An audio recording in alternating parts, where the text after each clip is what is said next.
the experimental animation, somewhat funny gentleman already has a comment to make. Anybody who thinks they have a bad job, think of that little man pulling that traffic.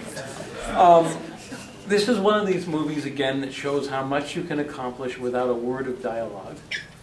And it's just, yeah, I enjoyed it. And you felt his little plastic bubble-headed man, and you totally identified with him and felt for him, and you wanted him to be safe. He was in danger the whole time he was working. Are we all? Yeah. I'm curious what people, and hopefully you guys can talk here, what your opinions are, because you can take this film in many different ways, like thematically wise, and what they're trying to say. Like, is it a film about unique structure? Because if a civil servant goes rogue, we all go crazy, we all like get into a car accident? Or is it a film about a man who basically is stuck in the kind of a monotonous capitalistic, job that's just like an assembly line, and we need that. There's all kinds of different ways, and that's just to the top of my head. I was really fascinated actually by the fact that the character was in such a dangerous job, oblivious to it, or just didn't care anymore, and continued on that job.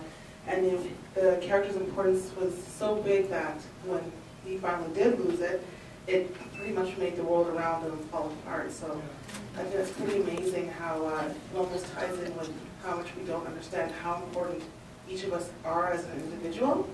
So I really did appreciate that. Well, you saw him wanting to look at the paper, but then he knew he couldn't because he was trapped in the structure. And then finally he just had enough of it. He wanted to be an experimental painter, and finally he wanted. This is my favorite of the three, I think. And I think because it didn't try as much to say anything, and I think without saying as little as it did, it opens up just absolute a whole universe of interpretation.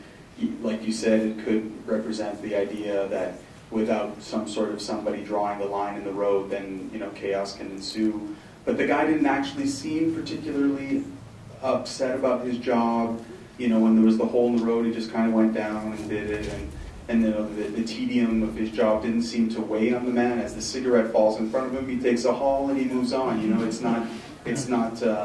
didn't seem, and maybe there's some sort of message there about just doing your job and loving your job. In this kind of ADD kind of generation. There's something to be said about somebody who's just willing to do his job, and then I don't know if it's necessarily a message or just absurdity at the end of the visual of the ribbon, and then him just kind of having a flight of fancy and then destroying the world or whatever. And I don't even think it, personally, I don't think it even needs to mean anything. I just think it's fun to watch. Yeah, totally, 100%. You have something to say? Yeah, just while you were saying that, I realized that very first image of the film when the line is going up, I don't know, it kind of made me sick. And that happens to me sometimes. Like anytime there's like, I guess it's motion sickness or whatever, but like a line, especially when there's like a line like that and it started, and so I don't know, maybe that's where his kind of need to, go nuts came from, was that, he just had enough straight lines.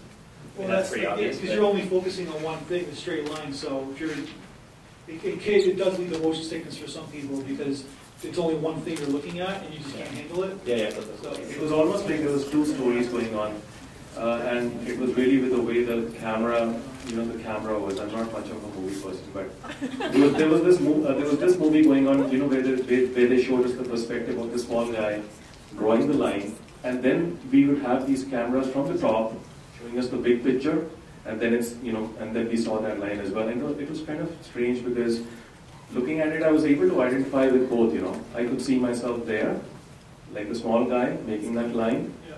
And, I was thinking about my job and how, you keep, like the girl in the back, the lady in the back said, we do these things daily, and if we do them right, nothing, it's like nobody notices. Yeah. And when you screw up, so if you have a job like that, where if you do everything right, nobody cares, but if you do something wrong, everybody cares. Like a lot of us, right? Yeah, this is a very, very good film. And like one gentleman made the comments, about like less is more, and it's kind of like that analogy where you're not trying to say anything, and look at the conversation that begins with really not saying anything and leads to so many different interpretations. And sometimes when a filmmaker or a storyteller tries to tell us too much, we kind of get annoyed by it because it's a little bit too obvious. But the sound design in it was amazing. It made those dinky cars seem enormous. Yeah. But, and the tiny pull on the cigarette was a really nice one. Yeah. I think the music also was, or the music treatment on it was really lovely. So